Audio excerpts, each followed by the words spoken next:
bahasa Inggris kalian kurang, tapi kalian pengen kerja ke kapal pesiar. Apakah bisa?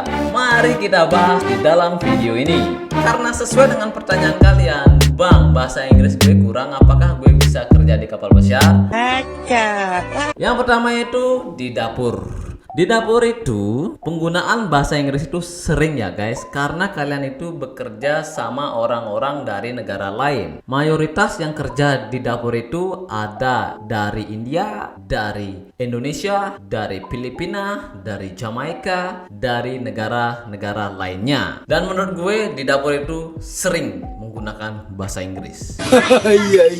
Posisi selanjutnya itu adalah di restoran. Tidak usah dibahas lagi, restoran itu sudah pasti menggunakan bahasa Inggris dalam sehari-hari. Sama juga yang kerja di bagian restoran itu dari India, Indonesia, Filipina, Jamaika, dan dari beberapa negara lainnya. Jadi bahasa Inggris itu diwajibkan kalau kalian pengen kerja di restoran ya. Karena ujung-ujungnya tuh kalian pasti bakalan kerja sebagai waiter, dan waiter itu harus bisa bahasa Inggris. Selanjutnya itu adalah posisi bar. Posisi bar itu harus bisa bahasa Inggris karena kalian itu kerja di depan tamu ya, di depan tamu. Kalian itu kerja di depan tamu, ya pastinya kalian harus bisa bahasa Inggris. Apalagi kalian kerjanya sebagai bar server. Kalau kalian jadi bar utility itu diwajibkan bisa bahasa Inggris. Karena kalian itu nanti bakalan bisa juga menjual minuman, dan kalian itu harus menggunakan bahasa Inggris dalam penawaran. Jadi di bar itu sering banget menggunakan bahasa Inggris.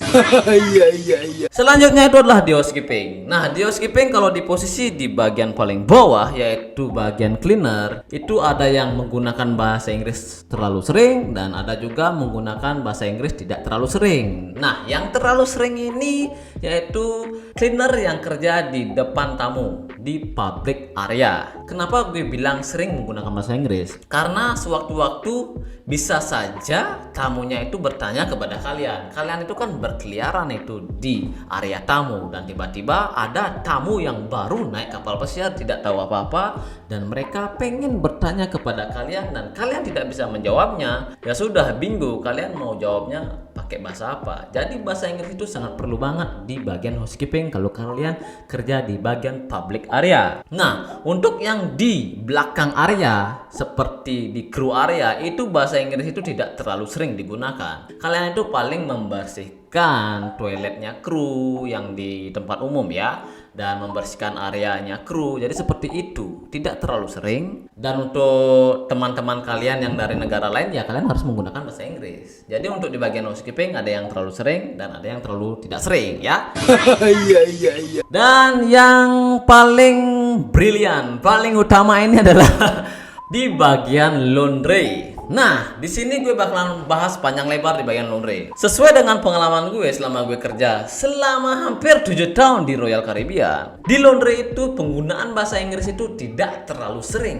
Kenapa gue bilang tidak terlalu sering? Karena kalian itu kerjanya itu di dalam. Tamu itu tidak boleh masuk ke dalam area kru. Tidak diperbolehkan. Itu pun kalau boleh itu harus ada izin. Biasanya tuh ada tamu-tamu yang tur, pengen melihat bagaimana sih prosesnya anak laundry nyetrika. Jadi seperti itu ya, ada tamu tapi kalian itu tidak bakalan ditanya karena sudah ada guide-nya. Dan kalian itu biasa, kalian kerja biasa, kalian itu tidak ditanya oleh tamu, tidak ditanya, paling cuma dilihat doang, dikasih tepuk tangan, dikasih senyuman seperti itu ya. Dan di laundry itu mayoritas yang kerja di posisi itu di laundry adalah orang Indonesia yang gue sering lihat ya.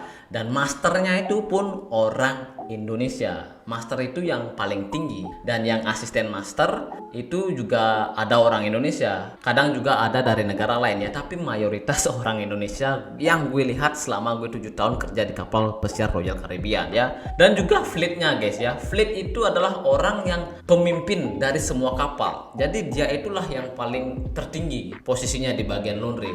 Itu dinamakan fleet ya. Fleetnya tuh orang Indonesia. Gue lihat terakhir di kapal Symphony orang Indonesia. Dan yang gue lihat itu ya, kalau kalian bercakap-cakap dengan si beliau, kalian harus lihat karakternya juga ya. Walaupun mereka itu atau dia itu orang Indonesia, tapi kalian jangan sembarangan berbicara ya. Jangan asal-asalan ya. Gunakan dululah bahasa Inggris, pancing dululah kalau dijawab. Kalau dia jawabnya pakai Indonesia, kamu dari Indonesia ya, baru kalian jawab pakai bahasa bahasa Indonesia karena beliau itu adalah fleet. Jadi penggunaan bahasa di dalam kapal pesiar itu jangan sembarangan ya. Utamakan bahasa Inggris aja lah dulu ya. Nah, jadi posisi laundry lah yang penggunaan bahasa Inggris tidak terlalu sering. Tapi kalian itu kalau kerja di laundry, bukannya kalian harus tidak bisa bahasa Inggris, kalian itu harus bisa bahasa Inggris. Kenapa gue bilang harus bisa bahasa Inggris? Di sini jaga-jaga saja. Misalnya kalau kalian berangkat sendirian dari Indonesia ke kapal pesiar, kalian ke bandara internasional, apakah kalian menggunakan bahasa Indonesia? Kan tidak mungkin. Kalian harus menggunakan bahasa Inggris. Nah, kalian harus belajar dulu. Pertanyaan-pertanyaan yang kalian mau tanyakan kalau sudah sampai di bandara, misalnya kalian tersesat, tidak tahu gate-nya, kalian harus tahu pertanyaannya itu ya. Gampang kok, kalau ada niat pasti kalian bisa. Itu aja prinsipnya. Kalau ada niat kerja di kapal pesiar dan mendapatkan pundi-pundi yang banyak, pasti kalian bisa bahasa Inggris. Di sini gue kasih tips ya. Kalau kalian sudah basah sedikit, jangan sampai kalian naik lagi. Kalau sudah basah sedikit ya basah aja. Basahin semuanya dan kalian lakuin sampai terakhir ya. Lakuin sampai akhir kontrak. Jadi seperti itu ya. Dan juga kalau di kapal pesiar, kalian itu harus bisa berbahasa Inggris kalau dalam situasi drill. Drill itu adalah latihan keselamatan. Jadi kalian harus bisa ngomong bahasa Inggris. Misalnya kalau kalian ditanya oleh supervisor atau pemimpin kalian ya, leader kalian, ketika kalian drill, kalian harus bisa menjawabnya menggunakan bahasa Inggris. Apalagi ada Coast Guard. Coast Guard itu diwajibkan semua kru ikut drill kecuali yang EQUS. Jadi kalau kalian ikut drill, itu diharuskan kalian bisa menjawabnya menggunakan bahasa Inggris. Jangan kalian AUEO.